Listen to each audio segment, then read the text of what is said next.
जय जगन्नाथ सांग मैंने मो आपण मानकर ओडिशा माटीर झील रूपा मु आज आपण नहीं आसी केते गुड़िए भल कथा। केबे भी निज जीवन रे घटुथिबा दुख पाई असंतोष प्रकाश करंतु नहीं, काहेकि ना भगवान सर्वदा एक प्रभावशाली व्यक्ति को ही कष्ट चरित्र रे अभिनय करने को सुजोग देइथांती। श्री कृष्ण कहिचंती, जहा को हराइबा परे तुमे भांगी पड़ सी केबे भी तुम भाग्यर अंश ही नथिला। जहा तुम पाई लेखा होईची कौनसी भी परिस्थिति रे तुम पाखको आसीबार रास्ता खोजी नेब। जहा चालीगला शिक्षा थिला, जहा आसीब आशीर्वाद हेब। समयर सत्य।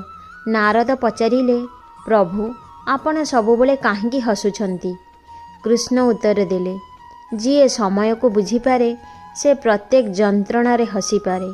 समय समस्तन को परीक्षा करे, किंतु जो माने धैर्यवान रुहंती सेमाने ही जीति थांती।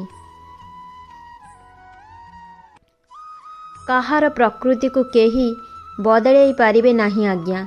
जेमिति कि पियाज को जेते स्नेह रे काटिले भी से आखिरे लुह देव ही देव।